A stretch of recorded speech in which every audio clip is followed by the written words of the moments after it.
Good afternoon, everyone. Welcome to this TA session. I am Molly Cook with the Illinois Center for Specialized Professional Support, and I will be supporting our technology during this session. Today, we'll be doing some GATA training, and Tamika will be leading us through that. If you have questions as this webinar proceeds, please post those in the Q&A or chat box, and we'll address those at the end of the webinar. A reminder that this webinar will be recorded, and the presentation recording and any materials presented will be available on WorkNet following this presentation. In an effort to be as accessible as possible, this webinar does offer closed captioning, and the recorded session will also offer closed captioning. A reminder that if you have a faulty internet connection or would prefer to call in, you can do so by using the phone number listed in your registration email. With that, I'd love to turn it over to our presenter, Tamika. Good afternoon, everyone. I am going to share my screen so we can get started with the presentation.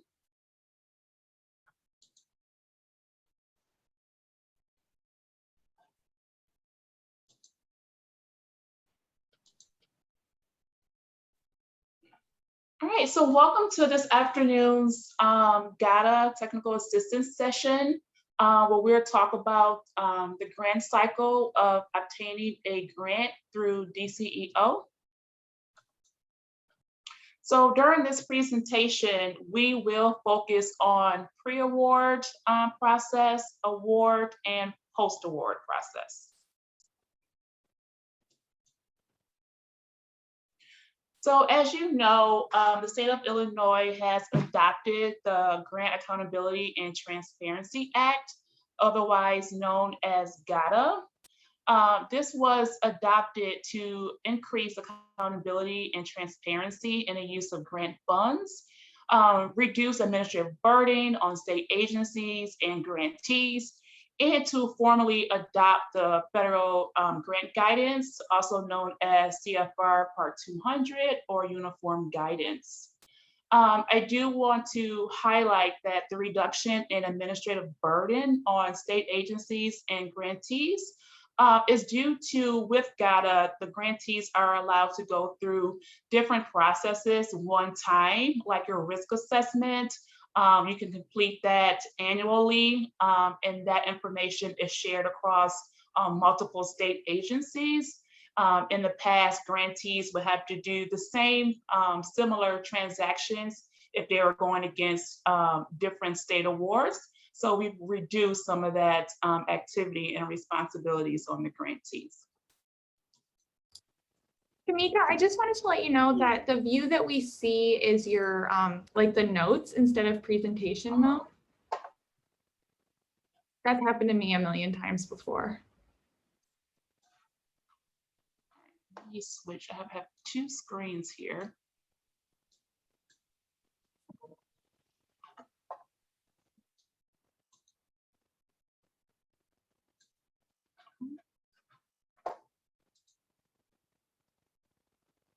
Give me just 1 second.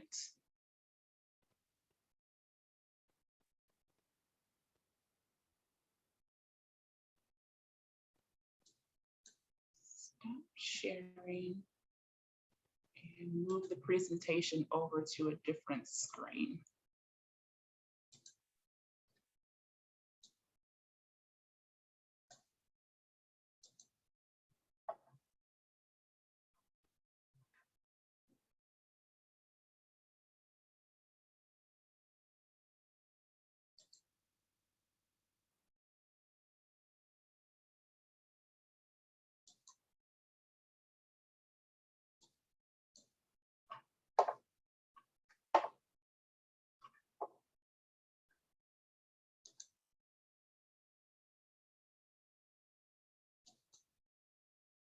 Is that better, or are you still seeing the notes section?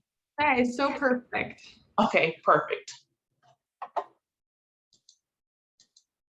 Just have to go back.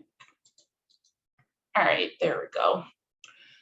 So the pre-award requirements that must be completed, excuse me, prior to a grant award being executed to a grantee We do need all grantees to follow these steps, which we will talk more in depth throughout this presentation.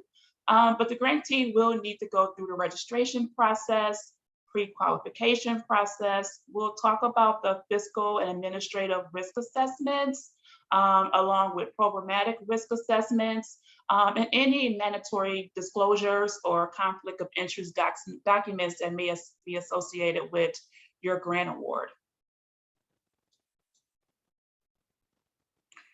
So each grantee also must elect a indirect cost rate, and this must be selected in the indirect cost rate system, otherwise known as CARS, which we would talk about as well. But if you go to the GATA website for newer grantees that have not received state awards, if you go to the grants.illinois.gov and you go under the grantee links tab, that is where you would go to start your pre-qualification process and go through the authentication, registration, pre-qualification, and the fiscal and administrative risk assessments. I do want to highlight that the authentication process, that is so that the state can verify the relationship for the selected personnel that is more likely leading the grant program, or their name is going to be on the grant documents. That individual would need to go to that process so the state can verify the relationship between that personnel and the organization that they will be representing when going after the state grant.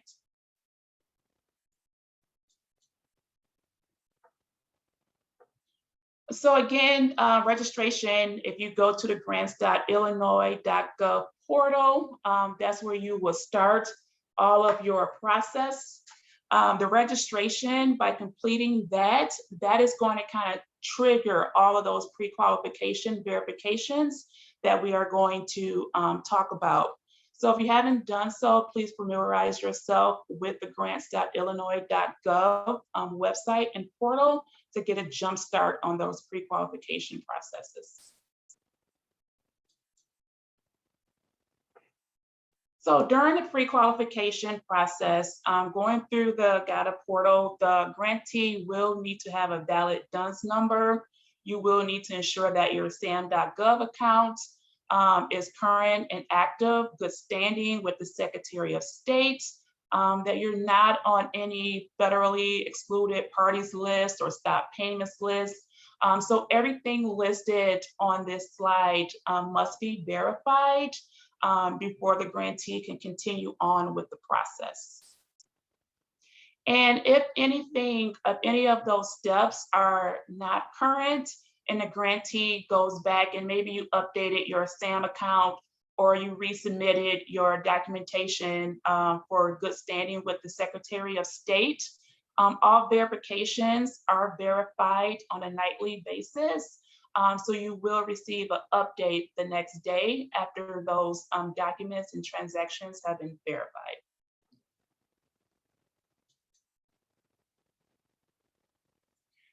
So as stated, once those items are verified, you will receive a qualified status next to those lists of items. If for some reason they're not current or valid, you will receive an email from GATA just bringing those items to your attention for the grantee to go and get those documents updated so you can get the qualified status.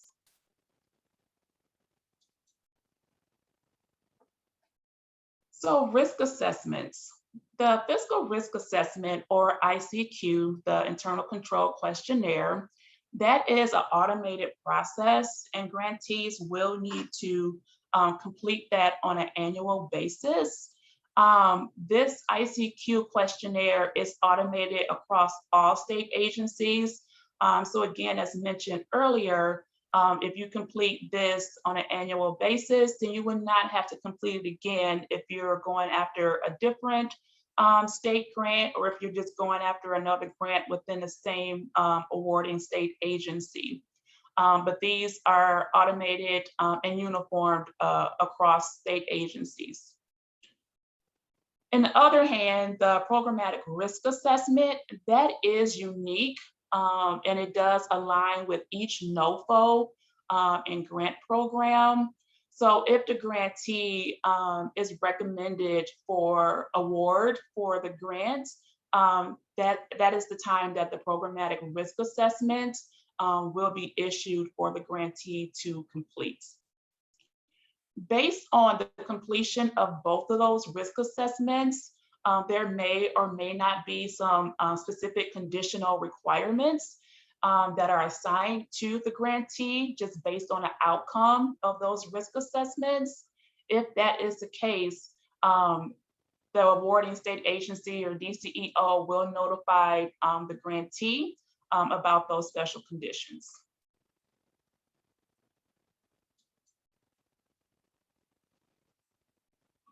Indirect cost rate selection. So all grantees must select the indirect cost rate option in order to receive a state award. If you're going after the JTED grant program, you will need to ensure that your organization has an indirect cost rate. There are several options that the grantees can select from that are mentioned down below. The first one, if your organization has a current federal negotiated indirect cost rate agreement, you may use that with your state grant award. If you don't have a negotiated rate at the federal level, you may go into the CARA system and negotiate a rate with the state of Illinois. If the organization chooses not to have an indirect cost rate, they may select what's called the federal 10% de minimis rate of the modified total direct cost, which means that the grantee may budget for 10% indirect cost of the modified total direct cost of the program. And the word modified is utilized because there are some budgeted line items that will not are not able to be included in your total program direct cost when computing your 10% de minimis, and that is spelled out with each grant program. And then also organizations have the option to decline indirect cost rate. If the grantee wishes to not charge or budget indirect costs to the grant program, they can do that as well. Please know that the elections that are selected will be a part of the selection for the organization across all state award grants and will be updated when the grantee decides to elect a different indirect cost rate option.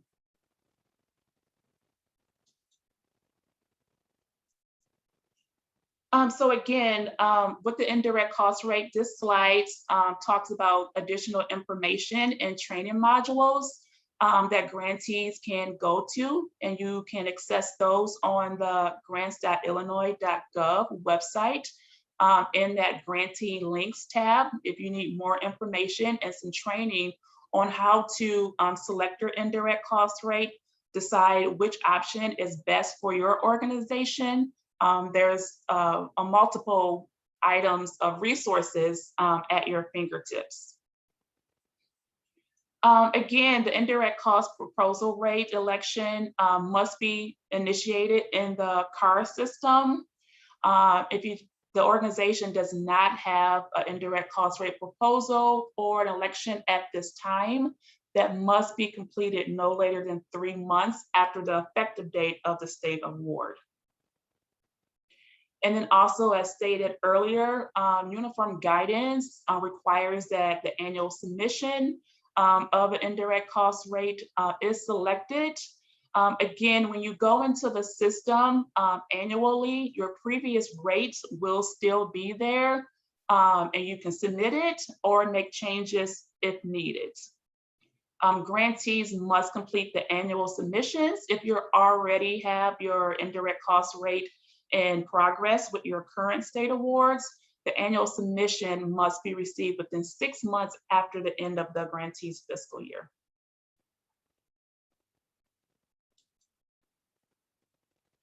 So who is required to use the centralized indirect cost rate system? Again, all organizations that receive a grant from the state of Illinois must utilize this system. Grantees must make their selection or choose to use the 10% de minimis rate or no rate at all. If the grantee volunteers to accept a lower indirect cost rate, that is allowable as well. So maybe 10% isn't appropriate for your organization. You can choose to also elect a lower rate based on the documentation that you're utilizing when looking at your modified direct costs versus your actual indirect costs that are associated with your grant program.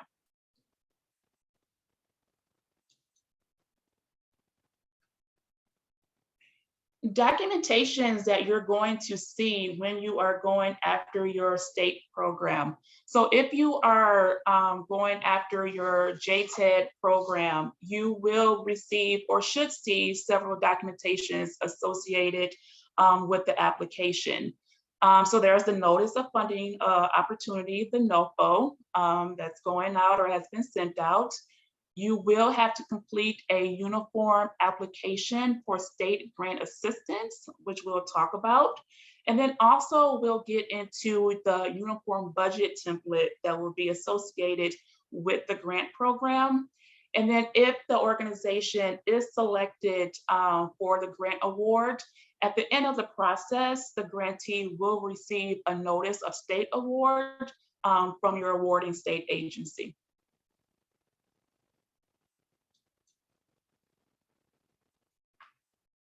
When grantees are gathering information and documentation for their application, there are several requirements that are typically needed going after your grant program that we'll talk about as well. Some of those are your executive summary, your proposal, of course, your implementation plan and schedule, resumes for key programmatic staff, your budget proposals. And if you're going into any partnership agreements, you will also need to include your MOUs or any contractual information from your subrecipients. So applicant capacity, when you're looking over the NOFO and the information that is required for eligible organizations, that information should be reviewed thoroughly and compared to the capacity that your organization has to carry out the program, and also if the requirements for each program align with your organization. So when you're speaking of the capacity of your organization, talk to who you are. What's the background of the organization? What's your current relationship to the targeted population that's outlined in the NOFO? What other projects have you accomplished that are similar to the grant that you're going after now? How can you demonstrate that you have previously worked with that targeted population? Who are your partners? If there are any partners that are going to help you carry out your work plan and goals for this grant? Who are they and what are their qualifications as well? So ensure that you describe your organization in great detail, highlight those similar projects as well. And then also, this is a good time to kind of highlight the qualifications of the individuals that are going to be involved in the grant and that are going to be a part of carrying out those project activities as well.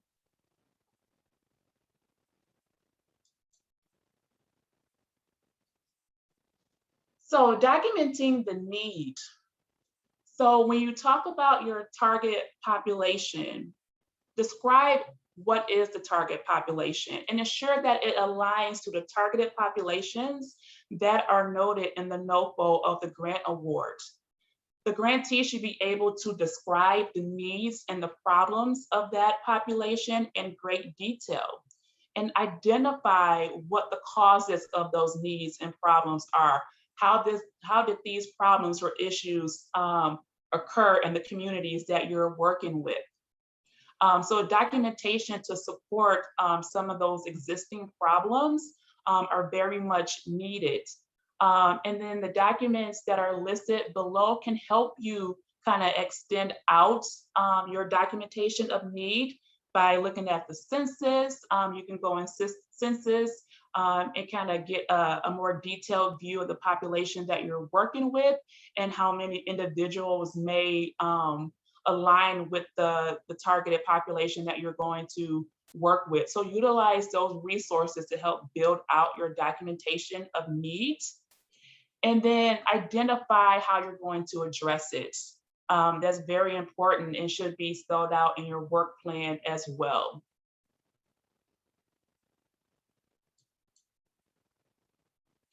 So once you have identified your needs, you have your targeted population, this is where your activity comes into play. How are you going to carry out the grant? How are you going to address those needs? What do those activities look like? What is the schedule for identifying those issues?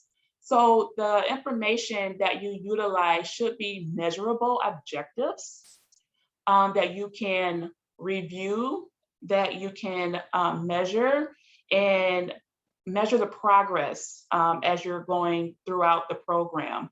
So there should be planned activities, there should be a methodology that you're utilizing to measure your objectives and goals. So if you're not meeting them or you're running behind, utilizing your methodology to make modifications for your timeline. So definitely let us know how you're going to continue to measure the activities and measure the progress of the grants.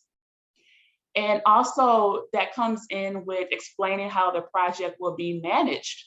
Who are the personnel that will be providing the oversight to see that these activities are played out throughout the grants? And then always tie back the objectives to the identified need and problem.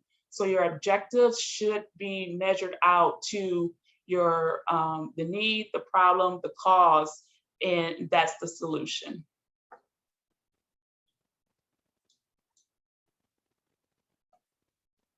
So return on investment on your grant program. As discussed about having your objectives, what are the expected outcomes on this project? As you outline your activities and your goals and activities that would be planned out for this grant, what is the outcome? How will the need that you're addressing be not only resolved, but also maybe less severe than when it started when you wrote the grant? So some sort of starting point with the progress and the end result should show a difference with that targeted population. What are your success stories that you're going to have at the end of this grant award period? So always have your evaluation period, evaluate throughout the process, show those measures, show how you're accomplishing those stated project goals and examples. And then also ensure that the timeline that is initiated for those, your work plan, that they're on target, or you may need to do some modifications throughout the process. But having that work plan updated is very helpful for your program and grant managers to kind of know where you're at with the grant and if any additional technical assistance is needed.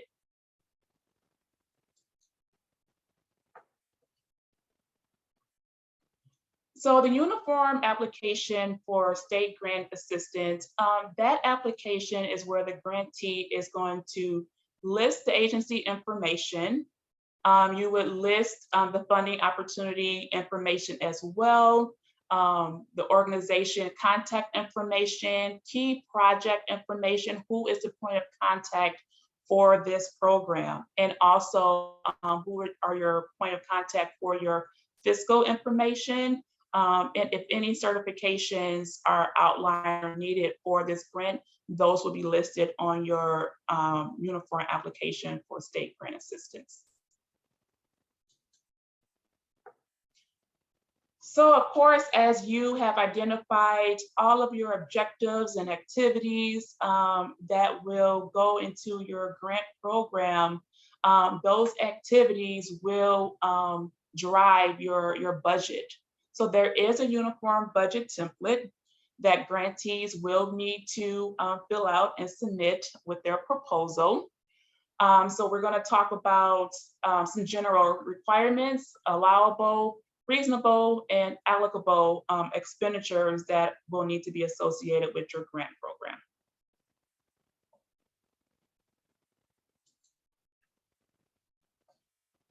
So allowable cost. If you haven't done so already, please, I suggest that you familiarize yourself with the Uniform Guidance or CFR 200. So this slide reflects some typical allowable costs. So your allowable costs will be defined in your NOFO in attachments that are associated with the NOFO. Your typical allowable costs will be included personnel, fringe benefits, transportation, contractual, things of that nature. So as you're budgeting for your expenses, please ensure not only that the costs are allowable with the outlined grant requirements, but also that your costs are allowable when you're looking at uniform guidance as well. So this will be another good opportunity to kind of go on uniform guidance and review CFR 200.403 to get a better understanding.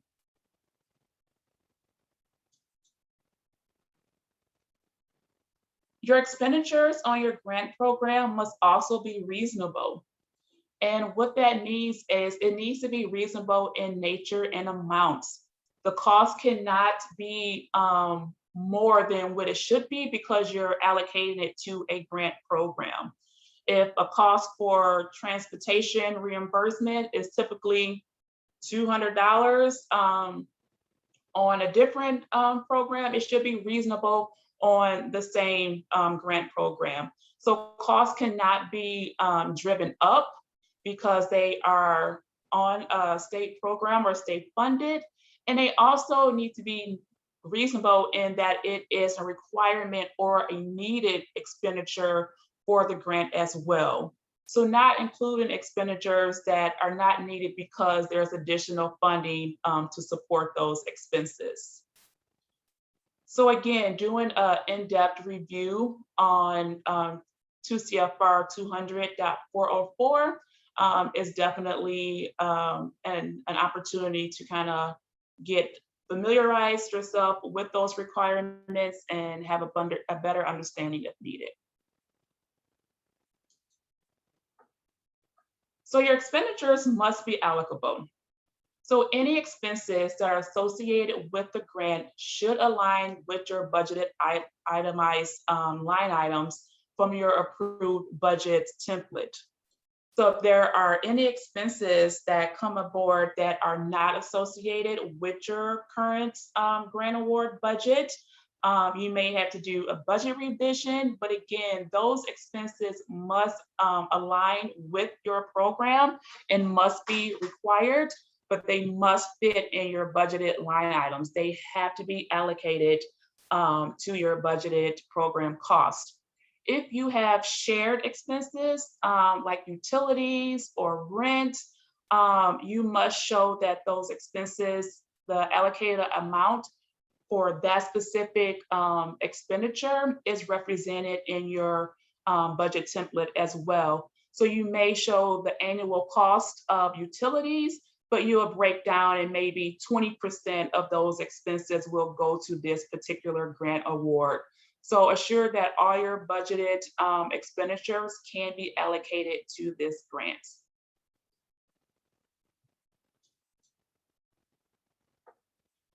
So typically there are 2 types of cost buckets. You have your program costs, you have your administrative costs. So some of your direct program costs, personnel, fringe benefits, transportation, supplies, materials. Some of your administrative costs could be the salary and wages for your fiscal team, your allocated cost for your audit, rental expenses, things of that nature. A lot of your administrative costs may be tied to your indirect cost rate as well. So when you're doing your indirect cost rates, you will utilize your program cost as your total base if you're going after the 10% de minimis to help support some of your administrative indirect expenses.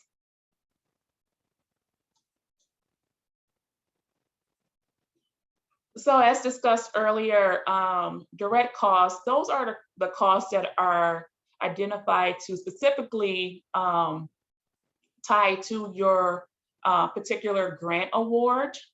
So it is directly affecting your grant and the grant activities.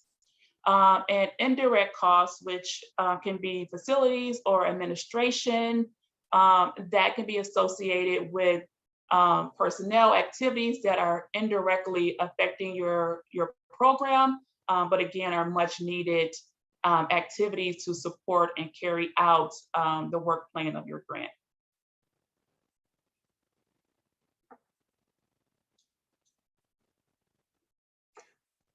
So when you review your uniform budget template, you will see different sections within your template. Section A, that is where you will see a summary of your expenditures, and you will also utilize Section A. Look out for that section where you will make your indirect cost rates selection as well. That will need to be reflected on your uniform budget template. Section B is also a summary page, but this is where you will identify any in-kind or any additional funding that's outside of the state award that will be utilized to carry out the grant program. If that is identified, that's the summary to kind of summarize those funding resources that would be identified. Again, if there's any special certifications that are associated with the grant program, that would be documented in Section B as well. And then there is what's called the GATA data collection. And that speaks to if you are using subrecipients and they have personnel wages that are over the cap that's associated with the grant award or the federal uniform guidance, there may be a time where you need to add additional information on the subrecipients, like the organization, some of their personnel and their salaries will go under that what's called GATA data collection. But Section C is where we complete the budget worksheets. So Section C, you will see different budgeted line items. And at that time is where you will enter your itemized information. So for instance, if you're looking at the personnel worksheet, you're going to list all the personnel that's associated with your grants. You're going to list their annual salary, and you're going to list the percentage amount that is allocated to this grant. In each budgeted section within that budget worksheet, there is a box for a narrative. So the narrative will need to explain the expenditures in detail that you have outlined in that worksheet. And then also, if you are utilizing any non-state funds, there's a section below that you would utilize that box to give detail of any state funding, non-state funding that would be utilized for that budgeted line item.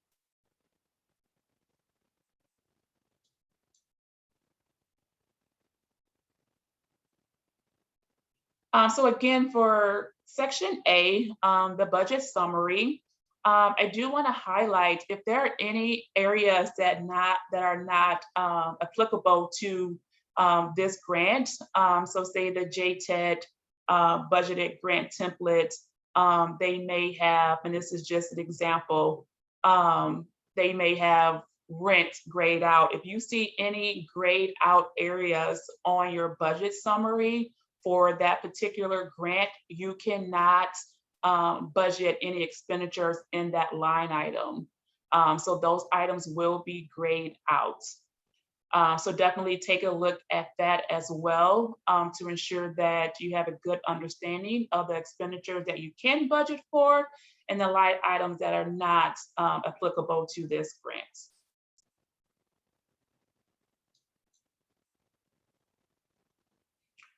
So again, on section A, your indirect cost selection, you will see the similar options that you would see in the CAR system. You just have to manually go in and click your rates as it is reflected in the CAR system. Reflect that as well in section A.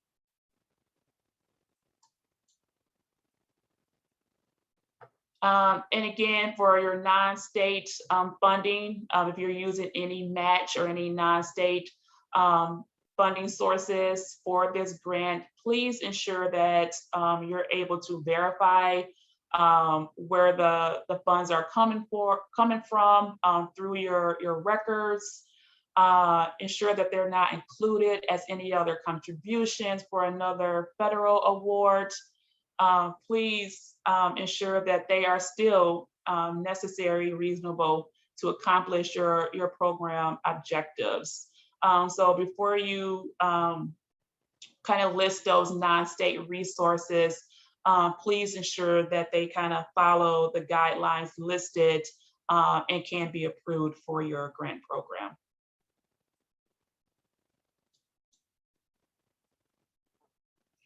So after you have completed your state assistance application, you've completed your proposal and documentations needed for the grant proposal. You have identified your expenditures and have completed your budget template. So going through all those. So now we're at the post-award kind of part of the grant cycle. So once that is completed and the grantee is recommended for funding, the grantee will receive this nice little packet that's the Uniform Grant Agreement or your State of Award Notice. Those grant agreements contain a lot of information.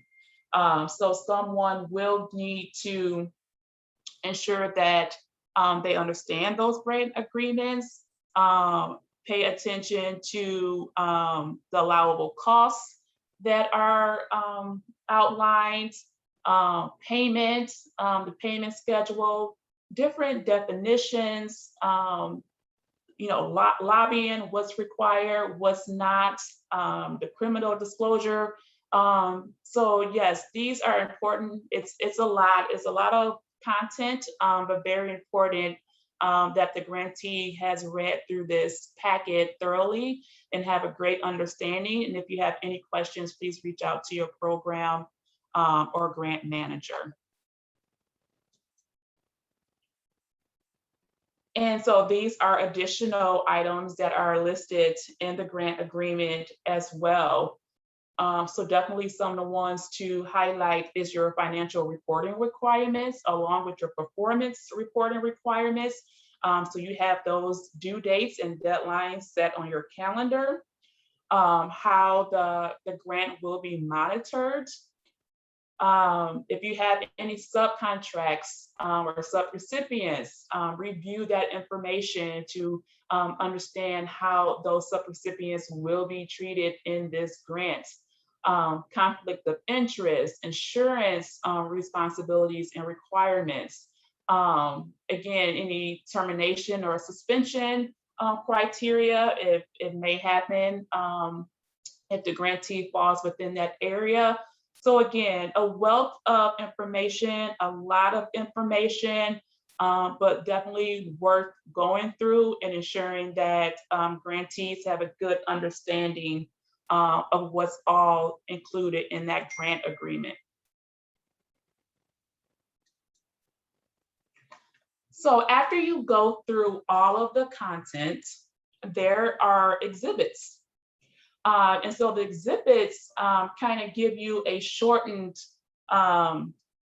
outline and summary. It describes the project description. This Exhibit B would outline all of your deliverables or milestones that need to be met for your grant agreement, the payment schedule. Just from experience, I've seen payment schedule as well. You receive an initial payment up front, and then you're on a reimbursement basis. So definitely review that so you understand how you're going to receive your funds to execute your grant activities. The contact information, your grant program manager, and the point of contact that is listed for that grant will be outlined in Exhibit D. All of your performance and performance measures and standards. And Exhibit G, as we talked about earlier, if there are any specific conditions that are added to this grant agreement just through some of the assessment forms that were completed by the grantee, that would be spelled out on your grant agreement as well. So again, after you're going through those first pages of the activity of the grant agreement, don't forget to review your exhibits. That kind of gives you a condensed summary of the requirements that will be allocated to your grant program.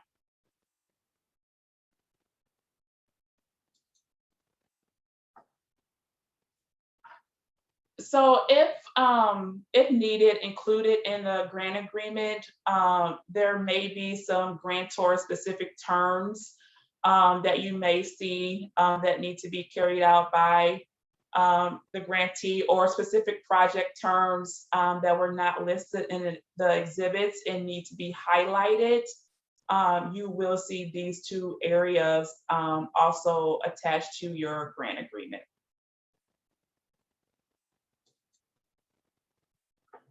So again, as you are navigating through your NOFO for JTED, as you are looking at compiling the information that is needed to get your application and proposal ready for submission, utilize these resources. The grants.illinois.gov would definitely be a resource, getting through GATA, ensuring that your pre-qualifications are met, understanding the process.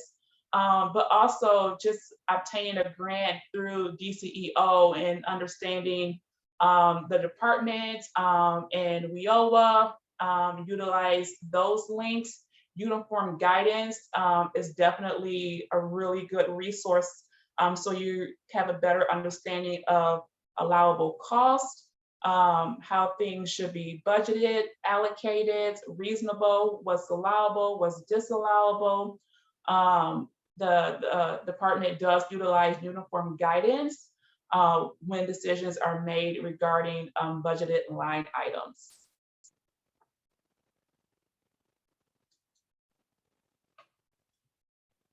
So if you need additional information, you can contact John Barr. He is our budget manager, and if needed, he will forward on questions to myself for additional information. But John Barr is a wealth of knowledge in supporting any specific questions that you may have as you are going through this process and getting ready to submit your grant agreement.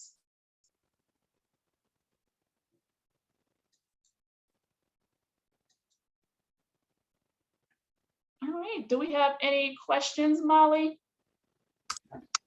So in the chat, let's see here. Carmela asked about explaining in detail the indirect cost rate. I'm wondering, Carmela, maybe you could post in the chat or unmute yourself if that's been covered for you since you posted that, or if you'd still like that explained.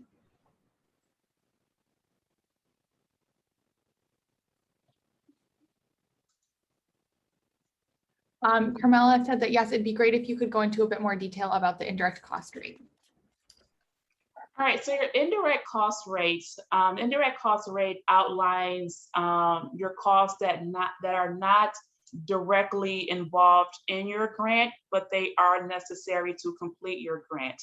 So some of the items that you may see in your indirect cost rate is your fiscal personnel and team, because they are not directly working with the participants in the grants, but they are supporting the grant because you need that, that fiscal activity. Someone's overseeing the budget, someone is paying the bills. So it's a part of the grant, but it's not directly impacting the participants or the work that is going on with the grant.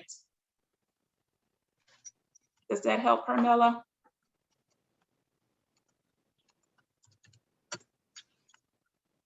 You're welcome. Great. I don't see any other questions listed in the chat, but participants are welcome to unmute themselves and ask a question or to post their questions in the chat. I do have a question, Molly. Has the budget template, do you know if that's been posted for everyone to kind of review and look through, just in case there are additional questions? And will we have a FAQ link if questions come on board after this session that we can kind of upload and address? Sarah and Kenneth, I believe, are on this call. So I am going to turn that over to them, that question. An FAQ link will be posted, and this webinar will be posted probably tomorrow afternoon. So this webinar is general GATA questions, and I think that this has been such a great, session so far. And does anybody have any more questions about GATA in general?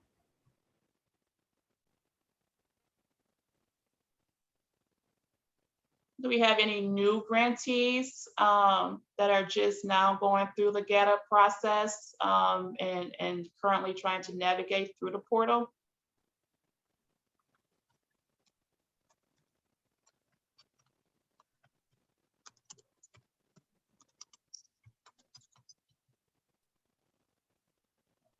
One thing to know, Jennifer just asked that the presentation PowerPoint will be shared, and yes, it will be shared. It will be on Illinois WorkNet, so and a few other locations as well. So that this PowerPoint, the recording, everything like that will be, you'll be able to see it all again.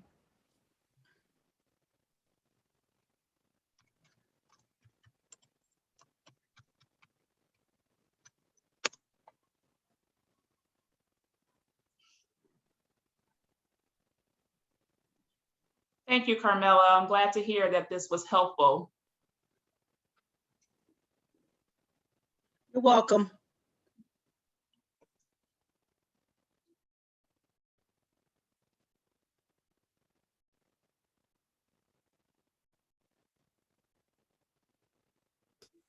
And Sarah or Kenneth, I'm wondering if you could help out.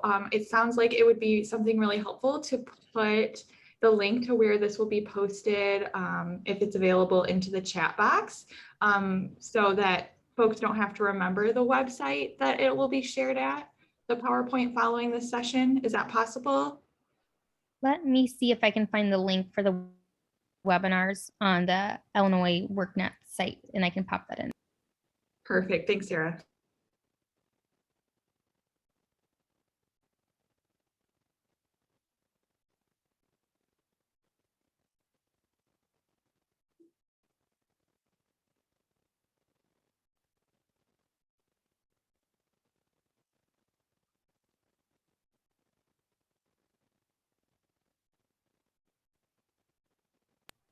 And the link that is in the chat is the link to all the archive webinar trainings that Illinois WorkNet has.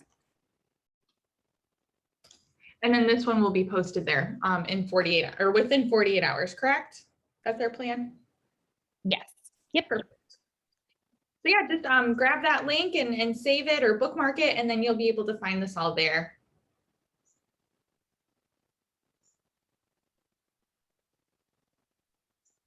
Okay, great. And Molly and Tamika, if there's no further questions, it seems like we can give people a few more minutes back in their day. Yeah, I don't see any other questions. Thanks, Tamika, for sharing your knowledge with all of us. I know it was greatly appreciated, and there's many comments in the chat that reflect that. So thank you so much. Thanks to everyone for joining, and definitely look on Illinois WorkNet for a refresher from anything that we learned today.